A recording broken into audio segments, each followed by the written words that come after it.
About the Georgia Bulldogs taking down Kentucky, or surviving Kentucky 13-12. Tale as old as time, Georgia going to Lexington to play Kentucky. And what I want to point out, I'm not worried. And the funny thing about last night is watching that game, I never felt like Georgia was going to lose. This is that game that you just know Georgia's going to pull this thing out because of who they're playing. It was the Kentucky game. Every single time they go to Lexington under Kirby Smart, it's something weird. It's just the place that Georgia goes, and it doesn't work out. Yes, there's a few other instances, but Kentucky is basically almost every time. 2020, 2022, and 2024, each game at Kentucky for Georgia, they had either 16 points or less, and they won all three of them. In 2016, Kirby Smart's first year, they beat Kentucky on a game-winning field goal. Outside of 2018, Georgia has just not had a great time in Lexington, but they've won all of them. That's the thing. And you want to point out, last year, the Auburn game, I was at that game. They beat Auburn 27-20. I think we were up 10-0 at halftime or something. And then the year before, you have the Missouri game where they ended up winning 26-22. After they beat Auburn, they went on to beat Kentucky 51-13 the next week. And then after they beat Missouri, they went and spanked Auburn the next week 42-10. So it is different, but you are going into a bye week, and then you have Alabama the next week. So it's not like you're playing a team that you're definitely miles better than, especially with how red hot that offense looks in Tuscaloosa.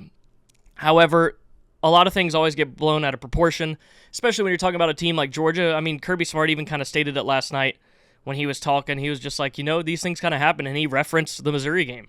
He didn't reference the Auburn game. I don't think he may have, but he referenced the Missouri game. He was like, these things kind of happen, and it's their first time on the road, and it happens again. However, this time, the one thing I will say with the Georgia game last night that was just abysmal was the offensive line was just atrocious. 102 rushing yards on the night.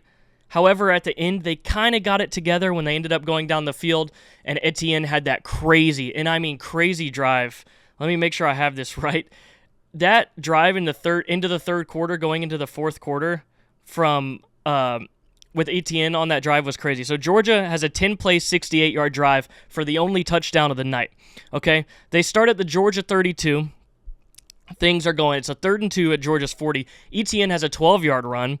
The next play at the Kentucky 48, pass to Etienne for 11 yards. And then you have a Trevor Etienne run for 8 yards to the Kentucky 29, then a Trevor Etienne run for a yard, and then a Trevor Etienne run for 17 yards to the Kentucky 11, and then there's a pass to Arian Smith, and then there's a Trevor Etienne run for 2 yards from the Kentucky 3, and then Branson Robinson comes in and runs it in for the 3-yard touchdown. Beck also played bad, but like I said, the offensive line didn't really help him. He was 15-24 for 160 yards.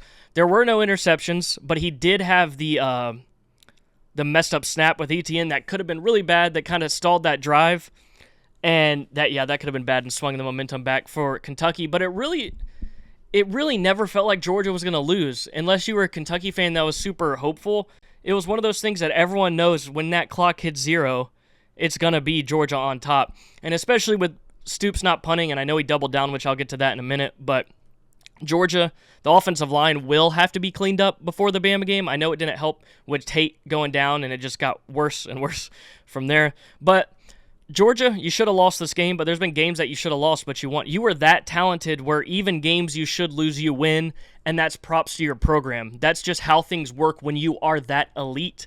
And if anything, it's a wake-up call for your team. Like a lot of people say, I know it's pretty much just what people say now when good teams have bad games, but it really is. It's an eye-opener. But at the same time, this is almost something to expect, like I've said, from when they do go to Kentucky. But the getting outgained and then Kentucky pretty much just possessing the ball for however long they wanted was an issue. You started too slow. Look, like I said, it's the first true road game of the year in the SEC. It's always weird, but I got to give the game ball of this game. Raylan Wilson, dude, absolute beast. He had 5 tackles and a sack, and then he also had the hit on Vandegrift that forced the fumble for the other Wilson to also get the ball, and that set up Georgia's first scoring drive. Let's look at the positives here. Obviously, you won your 42nd straight regular season game, 28 straight wins in conference play, which is the longest streak in SEC history, which is absolutely crazy. And no, SEC titles do not count towards this because the SEC record is a regular season thing. That is a postseason game, which does not count into that. Going forward, I'm not really worried about Georgia. Like I said, no worries because it's Kirby Smart. Like, I think he understands, and he's always bounced back after games like this very well. But this one obviously is different, like I said, in Tuscaloosa. But I think he knows the implications of that game in Bryant-Denny Stadium, that game that sets the tone for the future of the conference. And that is a big, big, big one. I'm not worried about that going forward. And honestly, God, Georgia, it's crazy, man. Even when you play so bad, you are so good that you win. That's just props to Kirby Smart, man. Best coach in college football.